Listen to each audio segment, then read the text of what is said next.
Just finished watching East versus West 22. Absolutely insane. Some of the matches. Let's talk about the main card first. We had Michael Todd and Camille Jablonski. Camille looked like he improved significantly with his endurance and just his approach to facing Michael Todd. Round one was like multiple minutes long. We saw Camille making really good adjustments, staying well connected. Michael Todd was getting gassed out. He was getting very frustrated. Camille was very confident throughout. He won 3-0 against Michael Todd, spoiling his idea of facing Levon in June. So who do you want to see Camille face, Levon in June or someone like Hermes or somebody else? I'm curious because if Michael Todd was going to win that match, he was going to get the shot against Levon. So do we give the shot to Camille? Is that the next match? I mean, he looked really impressive. People were sleeping on him. I picked Michael Todd to win. I was definitely wrong on that. Camille certainly leveled up. Let's talk about the next two main event matches, and then we'll go through all the matches from the start. So we had Todd Hutchings and Petrenko, and this was just an absolutely one-sided, complete domination from Oleg Petrenko. Way too much wrist and hand. Todd could barely even slip. I mean, he couldn't really do anything at all. That was 4-0. Oleg Petrenko taking the win dominantly. He said he wants to stay at 105 or even go up potentially. I was thinking maybe Dave Chafee would be a good opponent, considering Dave Chafee beat Todd Hutchings. But yeah, Oleg Petrenko, another pick I got wrong. He looked incredible. Can't sleep on that guy. He said maybe he wants a rematch with Alijan Muratov as well. I think that would be interesting. On the left arm or on the right arm. But yeah, he looked way too strong for Todd Hutchings. Now the main event, of course, got to talk about Devin Laratt versus Vitaly Lentin. 4-0 for Vitaly. Devin was getting some stops in the first, really in all the rounds. He was getting some stops, but it was very surprising to see him go for a flop press in round 3.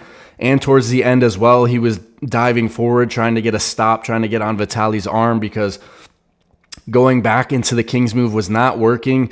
He was cracking Vitaly's wrist back, for example, in round 1, but Vitaly, even with his wrist back, was able to flop and push Devin down. Devin had to pull off the back of the elbow pad to prevent himself from getting pinned, or he was getting pinned. I mean, Vitaly just looked incredible. Definitely strongest left arm on the planet right now. I think that's undeniable. But I do think this builds more hype for the match on the right arm in 6 weeks. I mean, in the post-match interview, you heard Devin saying, "My right is not my left. I look forward to this match and being your teacher and stopping you from the chance to be number one, to go against a guy like Levon." So I think this builds hype for that. Devin certainly made it a very tough match, but it seemed like even towards the later rounds, Vitaly's endurance was incredible. I thought endurance would be a factor with Devin getting some stops in the earlier rounds, but Devin just couldn't quite turn it around. Vitaly was super calm and composed in the setups and hitting to the right position. Just absolutely incredible from Vitaly. So let's go through all the matches from the start, from the prelims. Eldar Bubenko versus Logan Bittinger. Eldar Bubenko looked really good, even at a lighter weight. Looked super impressive. Super friendly, positive energy on that guy too, but absolute killer on the table. So he won 3-0 against Logan Bittinger. Next match was Carolina Pedersen versus Esra, this Turkish lady. A lot of people were trolling in the chat saying she's a transformer or something like that, but she brought the intensity. She was screaming in Carolina's face. She won 3-1 against Pedersen. Let's go to the next match. Luka Sinadze versus Saidov. Again, I picked Sinadze to win. He's a world champion, young guy, but just incredible abilities, and he was super composed, super calm in this match. He did, even in the last round, he was holding Eli and talking to him, talking trash in his face after Saidov was talking a lot of trash at the press conference, so it definitely came right back around to him from Sinadze. That was super impressive from Luka Sinadze there. Then Pork Chop versus Peter Sellis. Just complete hand and wrist control from Peter Sellis in the last round. Pork Chop was able to kind of get some type of stop in like a stretched out King's move type position, but Peter Sellis, top roll and hand control, way too much for Pork Chop.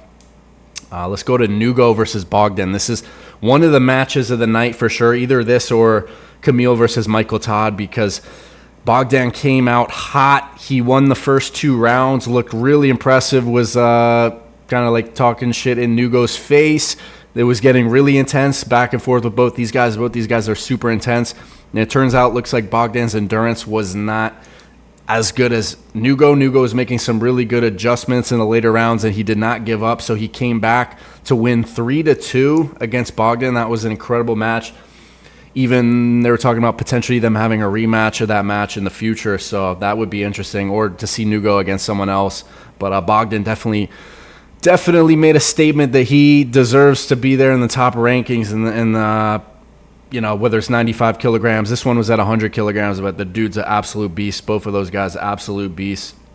Next match, Manifester versus Vlad. Manifester is an absolute demon on the table, just completely bringing the aggression and beating Vlad the Destroyer. That was super, super impressive. That guy, I think they're going to give him a title shot versus David Samushia, so that's going to be interesting. I think Samushia is a guy with incredible endurance.